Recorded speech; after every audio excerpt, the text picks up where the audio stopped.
하나님 아버지, 오늘도 저희를 생명의 자리로 인도하시고 함께 모여 예배 드릴 수 있도록 은혜 베풀어 주심에 감사를 드립니다. 우리의 호흡과 삶을 지켜주시고 지금까지 함께 하시고 인도하신 하나님의 크신 사랑을 찬양합니다. 하나님 아버지, 이 한나요원에 계신 모든 어르신들을 기억하여 주옵소서. 연약한 몸과 마음을 주님의 손으로 붙들어 주시고 외로움과 아픔 가운데서도 하늘의 위로와 평안을 허락하여 주옵소서. 날마다 주님의 사랑을 경험하며 소망 가운데 살아가게 하시고 주님이 함께 하신다는 믿음으로 힘을 얻게 하옵소서. 떨어져 있는 가족분들에게도 하나님 은혜를 주셔서 평안케 하시고 어르신들 잘 섬기도록 인도하여 주옵소서. 어르신들을 정성껏 돌보시는 원장님과 그리고 모든 직원들, 요양보호사와 봉사자들에게 건강과 지혜를 더하여 주시고 항상 사랑하는 마음과 기쁜 마음 주셔서 기쁨과 보람을 누리게 하옵소서. 오늘 말씀을 전하시는 이승기 목사님, 하나님 정령의 능력을 더하여 주셔서 선포되는 말씀이 우리 모두의 마음의 생명과 위로가 되게 하시고 말씀을 통해 믿음이 더욱 굳건해지게 하옵소서. 목사님 가정에 평안을 주시고 목양하시는 가운데 어려움이 없도록 우리 하나님 은혜와 축복을 더하여 주옵소서. 우리의 남은 삶도 주님께 맡겨드립니다. 어떤 상황 속에서도 감사와 찬양을 잃지 않게 하시고 주님께서 예배하신 영원한 하늘나라를 믿음과 소망으로 바라보며 살아가게 하옵소서. 이 예배를 기쁘게 받아주시고 예배 가운데 주님이 함께 하심을 경험하도록 은혜해 주옵소서. 우리를 죄 가운데서 구원해 주신 우리 주 예수님의 이름으로 감사하며 기도합니다. 아멘.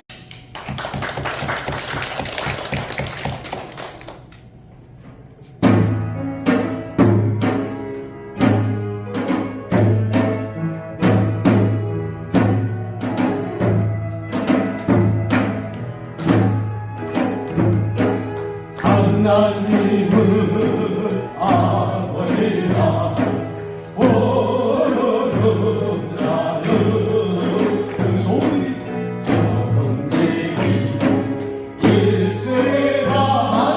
많이 있으리라. 예수 서로 뜨겁게 사랑하면은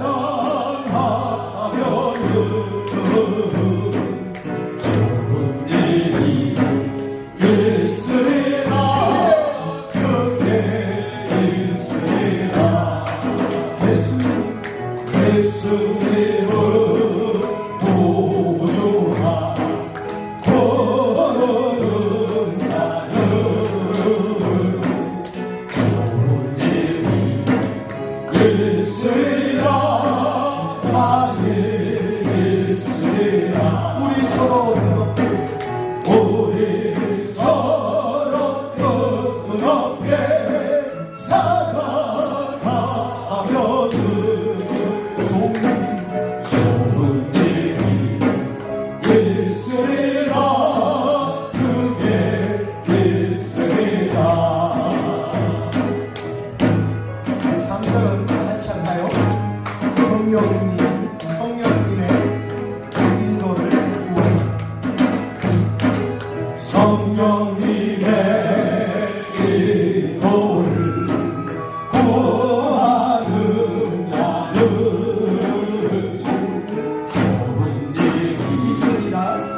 있으리라. 많이 있으리라.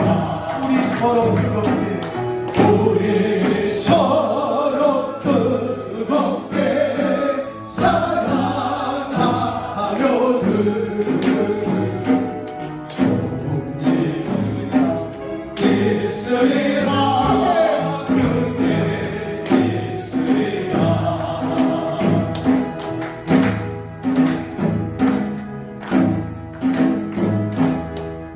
예수님이 일어나서 찬양하겠습니다. 같이 하겠습니다. 일어나서 함께 찬양합니다. 예수님이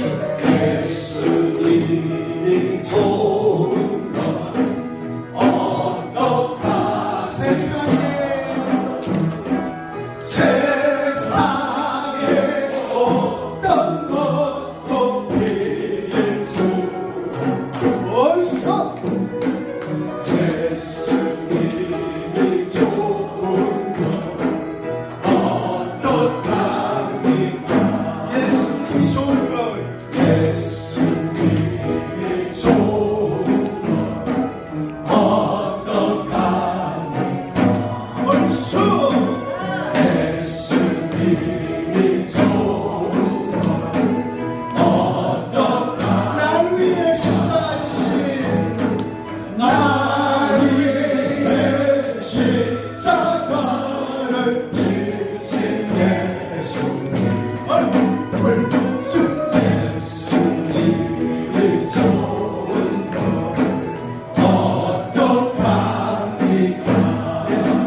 찬양하겠습니다. 하나님 아버지, 우리를 낮은 곳으로 가라고 끊임없이 명령하시고 때로는 떠미시며 우리를 격려하신 그 격려에 순종하여 우리 작은 천국이 한 달에 한 번씩 우리 낮은 곳에 모인 성도들을 또 함께 예배드리고자 모여싸우니 이들에게 큰 은혜를 허락하여 주시고 하나님께서만 주실 수 있는 복을 내리워 주옵소서.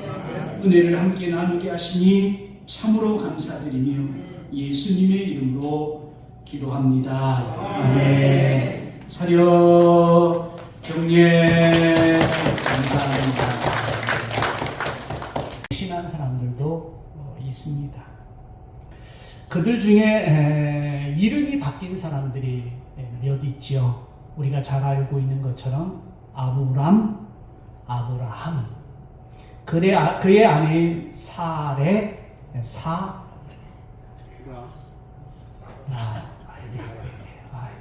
제가 혀가 짧아갖고. 네. 그리고 야곱은 이스라엘. 야곱이 이스라엘이 되어서 오늘날 그 나라가 이스라엘 이렇게 부르게 되죠.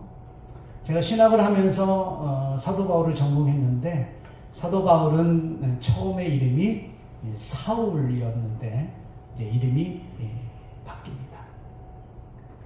어느 날 제 아내도 이름 바꾸고 싶다 하더라고요. 네, 안 된다 그랬어요. 네. 그리고 이제 오늘 본문에 등장하는 여호수아도 민수기 13장 16절에 보면 모세가 지금까지 불렀던 이 사람들은 다 주님이 이름을 바꿔줘요. 당신도 주님이 바꾸라고 음성 좀 바꿔요. 네. 네. 그런데 이 여호수아는 이름이 바뀌는데 모세가 바꿔줍니다. 민수기에 의하면 모세가 눈의 아들 여호수아라 불렀더라. 그렇게 하면서 모세가 여호수아 이름을 호세아였었는데 여호수아라 이렇게 이름을 바꿔줍니다. 본명인 호세아인 여호수아는 여러 명의 수행원들이 모세 주위에 있었는데 그 중에 한 사람이었습니다. 그러니까 모세가 수행원을 데리고 다닐 때 한 사람인 여호수아만 데리고 다닌 것이 아니라 그 주위에 많은 사람들이 수행을 하죠. 우리나라도 대통령이 어디를 가면 어떻게 해요? 많은 수행원들이 따라다니는 것처럼 이제 모세도 역시 많은 수행원들이 모세를 이렇게 따라다녔습니다. 이 수행원이라는 말은 따라다니며 곁에서 심부름이나 시종을 드는 사람이란 뜻입니다. 오늘 성경에서 엘리사가 엘리야를 수종들지요.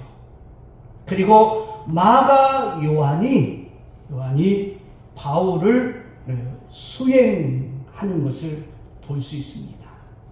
이들이 다 수행자가 있었기에 그에게 하나님이 주어진 사명들을 합력해서 잘 이루죠.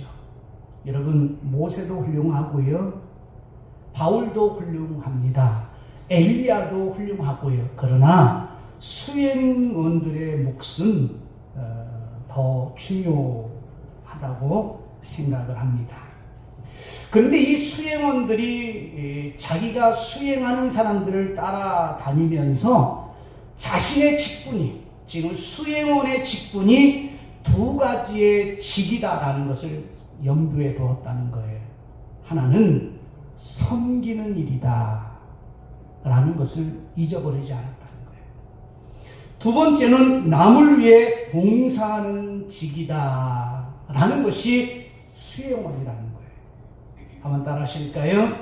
섬기는 일, 남을 위해 봉사하는 일. 뭐 같은 말인 것 같지만 좀 격이 다르죠.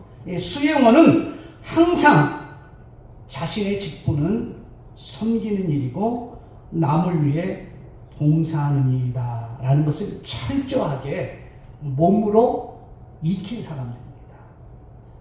대통령을 향해서 권총을 쏘면 어떻게 하죠? 수행원들은 자신의 몸으로 막아내야죠. 싹 피해요? 나는 살아야 되니까 싹 이렇게 합니까? 자기 몸으로 막아내는 거죠. 마찬가지로 수행원이라고 하는 성경의 이 인물은 섬기고 남을 위해 봉사하는 직임을 몸으로 익혀나가는 겁니다. 그래서 몸에 배는 거죠. 어느 순간 말보다 몸이 앞서는 거죠. 어느 순간 말하는 것보다 달려가는 것이 더 앞서게 되는 거예요. 왜요? 몸에 익었으니까 말이에요. 여러분들이 잘 아시는 것처럼 다 그런 것은 아니지만 어렸을 때부터 남에게 섬김 받은 사람들 있잖아요. 어렸을 때부터 아이고 잘한다 이렇게 하면서, 그러니까 자문에 아버지에게 초계를 들라고 매를 들라고 하죠. 그러니까 그렇게 키운 자식들은 독선적이고 이기적이고 자기 중심적인 삶이 될 수밖에 없어요. 그런데 본문에서 언급된 여호수아는 어릴 때부터, 다 커서가 아니라, 다 성장해서가 아니라 어릴 때부터 철저하게 모세에게 순종하며 수행자로서의 훈련을 받습니다. 훗날 아론과 미리암, 여러분이 잘 아시는 것처럼 모세의 형인 아론, 모세의 누인 미리암, 이 사람들이 여호와께서 모세에게만 말씀하시냐 우리와도 말씀하셨다라고 하면서 모세를 어떻게 대적하지 않습니까? 그런데 그것과는 매우 대조적으로 여호수아는 철저하게 수행자의 직을 감당합니다. 우리 성도들에게도 가장 필요한 자세는 자신을 내세우지 않는 자세이지요. 그 자세가 갖추어지고 그 자세로 성도의 삶을 살 때 하나님께서 우리에게, 우리가 기대하지도 않았는데, 우리가 기도하지 않았는데, 우리가 바라지도 않았는데 하나님께서 우리에게 복을 주신다라는 겁니다. 사람들은 일을 하면서 배웁니다. 저도 만 20살에 이제 하루에 버스가 2번 다니는 동네로 이제 목회를 갔어요. 20살이 뭘 합니까? 밥을 할 줄 알아요. 설교를 할 줄 알아요. 근데 사역하면서 설교를 배우고 사역하면서 신방을 배우고 사역하면서 하더라고요. 그래서 일찍 하기를 잘했다라고 해요. 우리 신재훈 동기 중에 47년생이 계시는데 이제 은퇴하셨죠. 늘 저에게 그래요. 주목계나 쓰신 분이 강남에서 이렇게 술집을 이렇게 다스리던 분이에요. 그래서 형님 좀 뜨시죠? 그러면 가서 우리가 딱 잡아서 이렇게 다 하시는 분인데 그분이 늘 그래요. 이 목사, 난 이 목사가 부러워. 아, 왜 그래? 20살 때부터 교회에 머물렀으니 얼마나 부러워. 나는 세상에서 다 놀다가 뺀질하다가 늦게 내가 부름 받아갖고 목회해봤자 얼마 못했는데 중국 선교에서 나갔었거든요. 추방되고 2번씩이나 추방돼서 하여튼간 선교사의 직을 잘 감당했습니다. 여러분, 사람은 일을 하면서 배우죠. 아무리 이론적으로 밝고 명석할지라도 현장에서 상황은 여러 변수가 있습니다. 우리 요양보살님도 그렇죠. 우리 요양보살 자격증 딸 때 배운 거랑 현장에서 이루어지는 일들이랑 얼마나 다른 것이 많고 변수가 많아요. 저도 뭐 요양보호사 교육받고 자격증 땄는데 우리 선생님들이 현장에서 보면 저 배우는 것보다 더 어렵다. 배우면서 일하면서 배운다. 그런 생각이 듭니다. 여호수아는 모세를 수행하면서 지도자의 상황과 지혜를 전수받습니다. 여호수아는 모세의 명령이 무엇인지 말하기까지 그걸 잘 이해하고 성실하게 바르게 수행했습니다. 수행자의 자세지요. 수행자의 자세는 성실함입니다. 그리고 바르게 수행하는 겁니다. 제가 몇 번 말씀드린 것처럼 저는 2,000원 나온 게 올 때 처음으로 이력서 내봤어요. 처음으로 설교해봤고요. 저 부목사로 다닐 때 그냥 그 교회 목사님이 이 목사 와서 우리 교회에서 부목사 해야지 예 하고 가고, 담임 목사 할 때도 장로님들하고 교인들 와서 우리 교회 와서 목회하셔야죠 예 갔는데 2,000원 나온 게 이력서 내라고 하더라고요. 이력서 냈어요. 이력서 냈더니 설교를 하래요. 그 5명이 설교했다고 하더라고요. 이래봐도 제가 5명 설교 중에 뽑힌 사람입니다. 네. 근데 설교하고 나서 몇 분이서 면접을 보더라고요. 또 난 너무 실망했어요. 난 면접 경우는 처음인데 면접을 보시면서 이렇게 저에게 묻더라고요. 목사의 덕목이 뭐냐고. 그럼 목사의 덕목 이야기하면 어떻게 해? 성령 충만한 겁니다. 뭐 이렇게 거룩한 이야기를 해야 하는데 제가 그랬어요. 정직한 거예요. 그랬어요. 근데 그분들이 답을 이미 갖고 계신 것 같더라고요. 목사의 덕목을 물을 때 정직한 겁니다 라고 대답을 하는 사람을 뽑기로 한 것 같아요. 제가 추측하건데 제가 목사는 정직해야 합니다. 즉 성실해야 합니다 라고 대답을 했더니 집에 갔더니 며칠 있다 전화가 왔더라고요. 됐으니까 오라고 그랬는데 제가 제 아내한테 그랬어요. 안 갈래 그랬어요. 하나님의 강권적으로 하나님이 전화를 이렇게 부르셔서 왔습니다. 하여튼 이 여호수아는 모세의 명령을 받들어서 전쟁에 나가서 승리함으로써 지도력의 영향력을 자질을 이제 익혀갔지요. 이와 같이 성도들은 항상 준비하고 있어야 하고요. 자기에게 기회가 주어질 때 바르게 수행해야 합니다. 이론적인 무장도 필요합니다. 그러나 실천적인 감각도 필요합니다.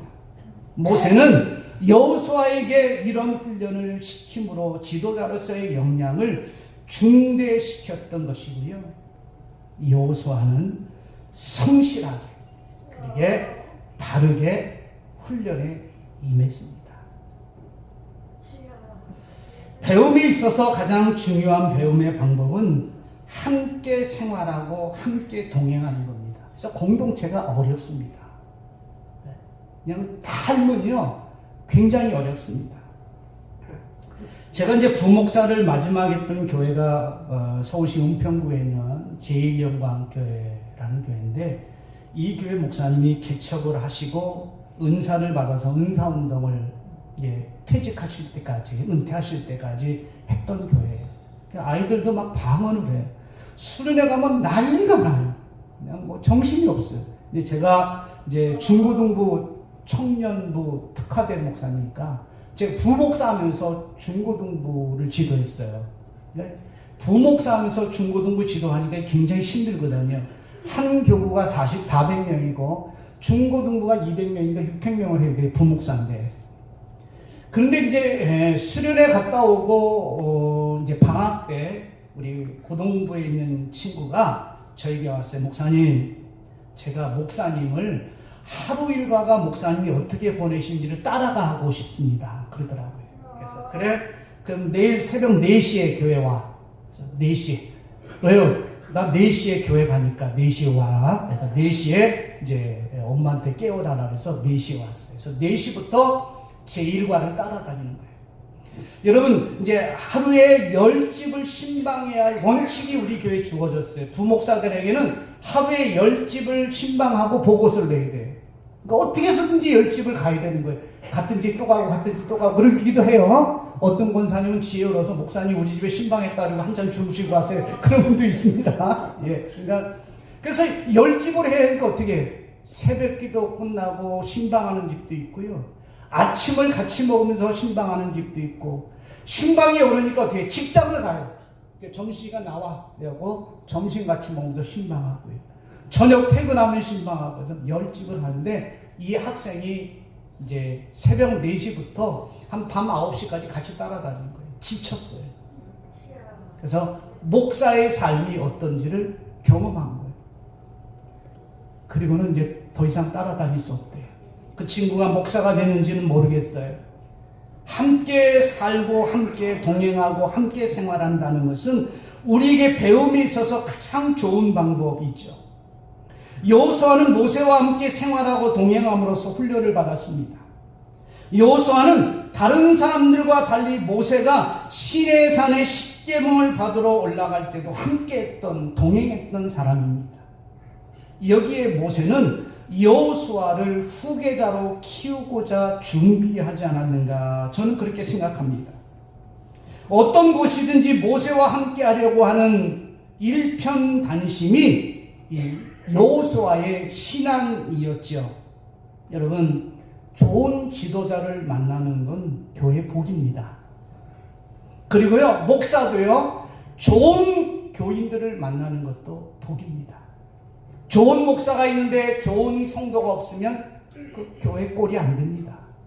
좋은 성도는 있는데 목사가 현찮으면 좋은 교회도 될 수가 없습니다. 그래서 좋은 지도자를 만나는 것도 복이며 좋은 성도를 만나는 것도 복이죠.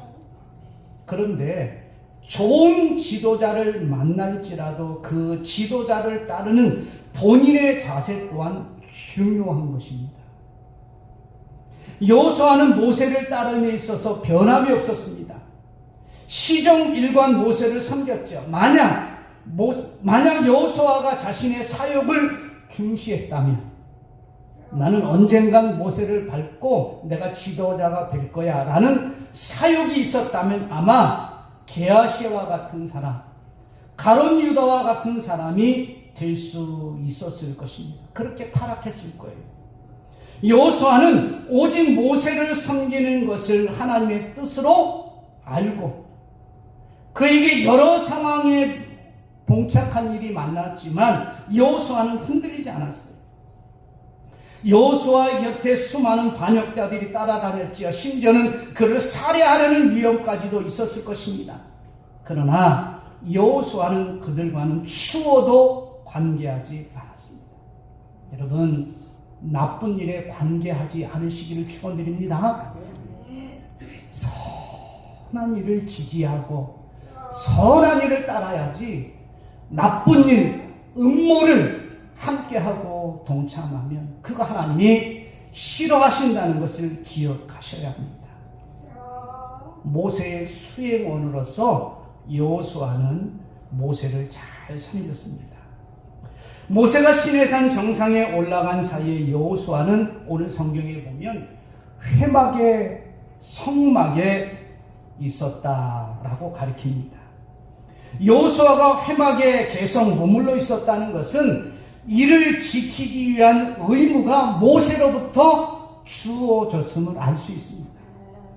모세의 부재는 모든 면에서 여호수아의 믿음과 인내를 시험하는 기간입니다. 왜냐하면 여호수아가 모세 없이 혼자 있었던 기간은 무려 40일 기간입니다. 본문이 증언하듯이 여호수아는 모세의 명령에 따라 40일간 회막을 지켰습니다. 여러분, 회막, 성막이 무엇입니까? 하나님의 현현, 하나님이 나타나시는, 하나님이 임재하시는 장소이고, 모세가 이스라엘 백성들을 다스리기 위한 수행의 장소가 바로 성막이었습니다. 그러므로 여호수아가 회막을 떠나지 않고 지켰다는 것은 그가 경건의 훈련에 스스로 성실했다고 볼 수 있습니다. 여러분, 성도는 이처럼 홀로 있을 때가 중요합니다. 우리는 흔히 이 세상의 빛과 소금의 역할을 감당해야 한다고 우리는 교회에서 끊임없이 배웁니다. 그런데 아픈 것은 빛과 소금의 역할은 교회 안에서 감당하는 것이 아니라 빛과 소금의 역할은 교회 밖에서 감당하는 겁니다. 우린 다 빛과 소금이잖아요. 빛과 소금이 모여있는 곳에서 무슨 빛과 소금의 역할을 감당합니까? 여러분, 빛과 소금의 역할은 교회 밖에서 감당하는 것입니다. 교회 안에서의 신앙의 삶과 교회 밖에서의 신앙의 삶이 차이가 없을 수는 없지요. 그러나 우리는 교회 안에서는 성도이고 교회 안에서는 예수 잘 믿는 것처럼 하면서 교회 밖에서는 전혀 예수 믿는 사람의 삶을 살지 않는 것은 문제가 있다라는 겁니다. 그래서 제가 조금 전에 말씀드린 것처럼 성도는 홀로 있을 때 스스로 경건의 훈련을 해야 합니다. 여호수아는 회막을 지키는 동안 하나님과 교제함으로 은사와 능력을 받았습니다. 여호수아는 신에 감동된 사람이라고 모세가 증언하지 않습니까? 성령에 충만했다는 거예요. 여호수아가 회막에 머물면서 하나님과 교제하면서 있었을 때 그에게 은사가 주어졌고 그에게 성령의 충만이 주어진 것입니다. 우리들도 여호수아 같은 자세가 필요합니다. 사람들이 보지 않는 골방에서 항상 기도하고 말씀에 충실하는 것이 진정한 성도가 되기 위한 첩경이라는 것을 명심하세요. 흔히 우리 스님들이 그런 얘기해요. 저 어르신 교회 잘 다니고 신앙생활 수십 년 했다는데 아닌 것 같아요. 그런 게 가끔 있다. 그렇게 말합니다. 욕은 세상 처음 들어보던 욕들을 하세요. 여러분, 우리는 끝까지 내가 예수 믿는 사람의 자존심을 지켜야 돼요. 하고 싶은 대로 다 하고 하고 싶은 말 다 하면서 어찌 우리가 신앙생활 할 수 있겠어요? 주님이 하고 싶은 거 다 하셨어요? 주님이 하고 싶은 말 다 했냔 말이에요. 주님께서 십자가에서 하고 싶은 말 다 했다면 십자가 앞에서 살아있는 사람들은 아마 다 죽었을 거예요. 그리고 십자가에서 내려오셨을 거예요. 여러분, 사람들이 보지 않아도 나는 신앙인이고 사람들이 보지 않아도 나는 성도고 사람들이 보지 않아도 나는 주님의 수행자라는 것을 기억하면서 믿음 생활 잘하는 은혜가 있기를 예수님의 이름으로 축원드립니다. 이와 같은 여호수아의 신령한 능력은 모세가 위기를 당할 때 발휘했습니다. 여러분, 모세가 어떤 위기를 당했어요? 12명의 정탐꾼을 보냈더니 다수가 10명이 정탐하고 돌아와서 안 된다는 거예요. 위기 아니에요? 지도자에게 위기죠. 여러분, 12명 중에 10명이 반대하면 이건 못하는 거잖아요. 교회 그렇잖아요. 목사가 의견을 제시했는데 2명이 찬성하고 10명이 반대하면 할 수 있겠어요? 못해요. 아무리 간이 크고 예수님 만나도 못합니다. 못하죠. 하다가 어떻게 장로님들이 목사님 우리 교회에서는 안 맞는데요. 다른 교회 가서 이렇게 얘기합니다. 위기죠. 그런데 여호수아와 갈렙만이 2명이 긍정적인 대답을 보고를 합니다. 여기에 2가지 이유가 있습니다. 여호수아의 마음속에서는 그가 평소에 하나님의 약속을 얼마나 신뢰하고 믿었는가라는 겁니다. 여러분, 우리는 위기 중에 하나님이 나와 언약하신 것, 약속하신 것을 신뢰하시길 예수님의 이름으로 축원드립니다. 또 한 가지는요, 여호수아는 사람들을 두려워하지 않았어요. 백성들을 두려워하지 않았어요. 하나님을 두려워했어요. 여러분, 죄송한 얘기지만 목회하다 보면 사람 눈치 볼 때가 있어요. 참 슬퍼. 저 스스로 인간아 그런 후회가 될 때가 있어요. 여기서는 그렇지 않지만 먼저께서는 그런 경험들이 너무 많아요. 그게 아픔 때문에 제가 그 교회를 위임 목사 13년하고 떠난 이유도 거기 있습니다. 여러분, 사람을 두려워하는 것이 아니라 하나님을 두려워할 줄 아는 여호수아였어요. 그러기에 하나님이 적과 꿀이 흐르는 땅, 그 땅을 여호수아에게 맡긴 거 아니겠어요? 저와 여러분에게도 2가지 하나님의 약속을 신뢰하는 것, 하나님의 언약을 바라보고 나가는 것, 그리고 두 번째, 사람이 두려운 것이 아니라 하나님이 두려운 것. 그래서 내가 믿는 하나님은 보시고 들으시고 알고 계시다는 것을 믿는 신앙, 그 신앙이 우리에게 필요하다라는 것을 여호수아를 통해서 우리가 경험합니다. 그 믿음으로 살아내는 은혜가 있기를 축원드립니다. 나는 하나님의 자녀입니다. 그 정체성이 우리에게 가장 작습니다. 내가 수모를 당하고 내가 가난하고 내가 병들어도 나는 하나님의 자녀라는 그 사실 앞에서 저와 여러분이 굳건히 믿음 생활 잘하는 은혜가 있기를 축원드립니다. 이루원의 뜻이 우리도 주님을 바라보며 주님을 잘 수정들어 수행자로서의 삶을 살기에 부족함이 없도록 인도하여 주옵소서. 무엇보다도 하나님께서 우리의 삶을 책임지고 계시다는 걸 믿으며 어떠한 상황에 놓여있든지 믿음의 자존심을 지켜나가는 은혜가 우리에게 충만히 임하게 하여 주옵소서. 예수님의 이름으로 기도합니다. 아멘. 우리 주 예수 그리스도의 은혜와 하나님 아버지의 극진하신 사랑과 성령님의 감동 감화 교통 충만 역사하심이 여호수아처럼 강하고 담대한 믿음을 가지고 두려워하지 않고 놀라지 아니하고 항상 주님이 나와 함께 하심을 믿고 따라가는 귀한 이곳에 있는 성도들의 머리와 오늘 또 장마를 통하여 집과 옥토를 잇고 어찌할 거라는 통탄사를 붙이며 절망에 있는 사랑하는 우리 사랑하는 백성들의 머리 위에 지금으로부터 영원토록 함께 있을지어다. 아멘.